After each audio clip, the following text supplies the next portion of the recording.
Candidate हैं इस पूरे इस पद के लिए। उधर कल बताया जा रहा है कि राहुल गांधी भी वीसी के जरिए जुड़े थे। बैठक जब हुई, अशोक गहलोत जब पहुंचे थे, बातचीत हुई थी, उसमें राहुल गांधी भी वीसी के जरिए जुड़े थे। सचिन पायलट से मुलाकात हुई। दूसरे नाम की अगर बात करें तो दूसरा नाम है शशि थरूर का। करीब 12:15 बजे शशि थरूर अपना नामांकन दाखिल करेंगे। आपको पहले यहाँ की प्रक्रिया दिखा दूं कि नॉमिनेशन को लेकर जो यहाँ पे चस्पा किया गया है उस पर लिखा गया है कि डेट ऑफ नॉमिनेशन जो है date of filing of nomination 24 से 30 तक के ही है। और टाइमिंग देख लिए 11 बजे से लेकर सिर्फ 3 बजे तक ही नामांकन कर सकते हैं। और जो सबसे अहम चीज़ है जिस पर सबकी निगाहें हैं कि अगर 3 से 4 नामांकन होते हैं तो उसके लिए आपको इसके इंतजार करना पड़ेगा 8 अक्टूबर का। 8 अक्टूबर को विड्रॉल का आखिरी डेट है। तो ऐसे में अभी अगर नामांकन की बात करें तो नामांकन को लेकर 11 बजे का समय है। 11 बजे से 3 बजे तक नामांकन कर सकते हैं जिनको नामांकन करना है, क्योंकि अभी तक किसी भी तरफ से 24 तारीख से लेकर 30 तारीख हो गया नामांकन किसी ने दाखिल नहीं किया है। और टाइमिंग शुरू हो रही है, टाइमिंग को लेकर माना जा रहा है। हमारे साथ मेंबर भी हैं, उनसे कोशिश करते हैं बात करने की। ये बताएं कि अभी तक किसी ने नामांकन दाखिल किया है? ओके, ठीक है। ओके, नामांकन अभी तक किसी ने दाखिल किया है? नामांकन अभी तक जो है किसी ने दाखिल नहीं किया है और आज नामांकन का आखिरी दिन है। आप लोगों ने सबने देखा है कि किन लोगों ने फॉर्म लिया है और किन लोगों दर्शकों को जरा बता दें कौन कौन लोगों ने फॉर्म लिया है नामांकन दाखिल करने के लिए। अब तक जो है सबसे पहले शशि थरूर जी ने फॉर्म लिया है और शशि थरूर के बाद जो है उनके अलावा कल दिग्विजय जी ने लिया और कल झारखंड से एक पूर्व मंत्री हैं केंद्र त्रिपाठी जी और उसके अलावा एक चौथे आदमी बंसल जी ने जो कि संगठन में महासचिव हैं, कोषाध्यक्ष हैं, उन्होंने भी फॉर्म लिया है। तो आज आखिरी दिन है, आज हम इंतजार करते हैं कौन कौन बनता है। टाइमिंग क्या है सर, कितने बजे से कितने बजे? 11 बजे से नामांकन शुरू होगा।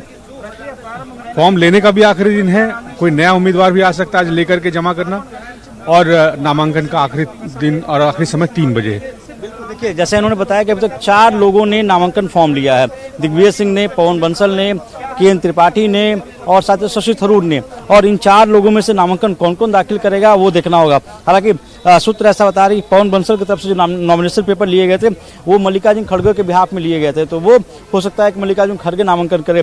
दिग्विजय सिंह भी नामांकन लेके आ चुके हैं, तो दिग्विजय सिंह को लेकर सस्पेंस अभी बरकरार है कि दिग्विजय सिंह अपना नामांकन दाखिल करेंगे या नहीं करेंगे। लेकिन शशि थरूर का कंफर्म है और मल्लिकार्जुन खड़गे 2 ऐसे नाम है जिनके नाम पर ऐसे सूत्र बता रहे हैं कि 2 नाम कंफर्म है जो कि आज नामांकन दाखिल करेंगे। जी, तो शशि थरूर और मल्लिकार्जुन खड़गे 2 नाम ऐसे हैं जो नॉमिनेशन दाखिल करेंगे, तो कंफर्म है। दिग्विजय सिंह की भी चर्चाएं चल रही हैं और ये कुछ ही देर बाद साफ हो जाएगा कितने कैंडिडेट नॉमिनेशन दाखिल कर रहे हैं, कौन कौन से कैंडिडेट नॉमिनेशन दाखिल कर रहे हैं। फिलहाल सबसे ऊपर जो नाम इस रेस में चल रहा है वो मल्लिकार्जुन खड़गे का। जो सबसे पहले नाम चल रहा था अशोक गहलोत का, वो अब कहीं नहीं है इस रेस में। तो अशोक गहलोत हालांकि कह रहे हैं कि सीएम पद के लिए अशोक गहलोत ने कहा है कि सीएम पद के लिए आला कमान ही फैसला करेगा। सक्रिय राजनीति में है, सिर्फ अपने राजनीतिक करियर में एक चुनाव हारे मल्लिकार्जुन खड़गे जो पिछला लोकसभा का चुनाव था। उसके अलावा वो लगातार या तो विधायक रहे या सांसद रहे। अभी वो राज्यसभा के सांसद और नेता विपक्ष हैं। तो एक लंबा करियर है मल्लिकार्जुन खड़गे का। संगठन में भी उन्होंने काम किया, सरकार में भी काम किया है। दूसरी तरफ दिग्विजय सिंह 2 बार मुख्यमंत्री रह चुके हैं। उसके अलावा कांग्रेस के महासचिव रहे हैं, बड़े पद पर रहे हैं हमेशा, तो उनका भी एक लंबा अनुभव रहा है। शशि थरूर दूसरी बार के सांसद हैं, उनके पास संगठन का कोई अनुभव नहीं है। हालांकि उन्होंने, क्योंकि ये कहा जाता है कि कोई भी नामांकन कर सकता है, तो उन्होंने नामांकन किया था। शशि थरूर को मुश्किलें भी आई थी जब उनको प्रोपोजर जुटाने थे। प्रोपोजर वो होते हैं जिनके बिना आप नामांकन दाखिल नहीं कर सकते, तो मुश्किलें उनके सामने भी आई थी। लेकिन अभी की अगर बात करें तो मुकाबले में मल्लिकार्जुन खड़गे की चॉइस की अगर बात करें तो मल्लिकार्जुन खड़गे संगठन के भी नेता हैं, सरकार में भी उन्होंने काम किया है, तो उनके पास एक अच्छा खासा अनुभव है और काफ़ी करीबी भी माने जाते हैं। आपको याद होगा कि जब भी कहीं कोई संकट आता है तो ऑब्जर्वर के तौर पर मल्लिकार्जुन खड़गे को भेजा जाता रहा है। तो गांधी परिवार का उनके ऊपर आशीर्वाद प्राप्त है, उनके करीबी भी रहे हैं, उनके लॉयलिस्ट भी हैं। तो ऐसे में इस नाम को लेकर बहुत ज़्यादा अचंभा नहीं होना चाहिए था उनका नाम क्यों आया।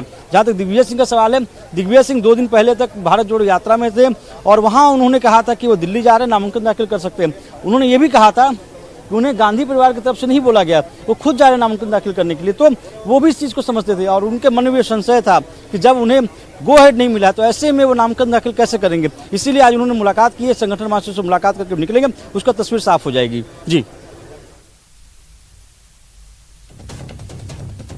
तस्वीर कुछ ही देर बाद साफ हो जाएगी।